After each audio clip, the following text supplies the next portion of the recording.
বর্তমান সময়ে আমাদের জীবনযাপনের অপরিহার্য অংশ হয়ে উঠেছে মোবাইল ফোন। ফোন ছাড়া একটি দিন কাটানো এখন অসম্ভব হয়ে উঠেছে।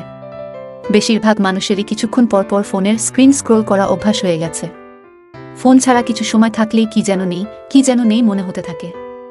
অভ্যাসবশত অনেকে টয়লেটেও ফোন নিয়ে যান, তাতে সময় ভালো কাটে। কিন্তু এই অভ্যাস কি স্বাস্থ্যসম্মত? বিশেষজ্ঞরা বলেছেন, টয়লেটে ফোন নিয়ে যাওয়া বা টয়লেটে গিয়ে ফোন ব্যবহার করা মোটেও স্বাস্থ্যসম্মত অভ্যাস নয়। এই অভ্যাস আপনার অজান্তেই ডেকে আনতে পারে মারাত্মক বিপদ।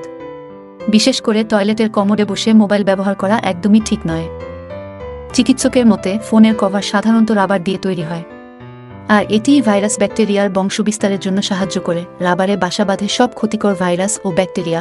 আপনি যদি টয়লেট দরজার লক, বাথরুমের ফ্লাশ বা কল ব্যবহারের পর মোবাইলের স্ক্রিনে হাত দেন, তবে তার মাধ্যমেও ছড়াতে পারে ব্যাকটেরিয়া। সেখান থেকে হতে পারে টাইফয়েডের মতো অসুখও।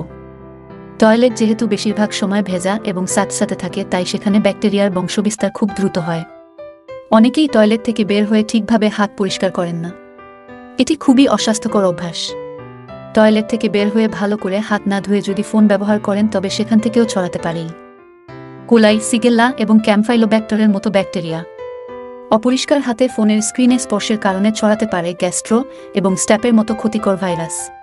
টয়লেটে ফোন ব্যবহারের পর সেই ফোন বিছানা কিংবা খাবার টেবিলে রাখলে সেখানেও ছড়াতে পারে ভাইরাস ব্যাকটেরিয়া। বিশেষজ্ঞদের মতে ফোনে বাসা বাঁধা ক্ষতিকর এই ভাইরাস এবং ব্যাকটেরিয়া খাবারের সঙ্গে মিশে লালার মাধ্যমে পুরো শরীরে ছড়িয়ে যেতে পারে দ্রুত। ব্যবহার করার কারণে যখন আপনার ফোনটি গরম হয়ে যায়, তখন কিন্তু ব্যাকটেরিয়াগুলো বংশবিস্তারের জন্য সহায়ক পরিবেশ পায়। এর ফলে আপনি সহজেই তাদের আক্রমণের লক্ষ্যবস্তু হয়ে পড়েন। তাই সুস্থ থাকতে চাইলে টয়লেটে ফোন ব্যবহার না করার পরামর্শ বিশেষজ্ঞদের।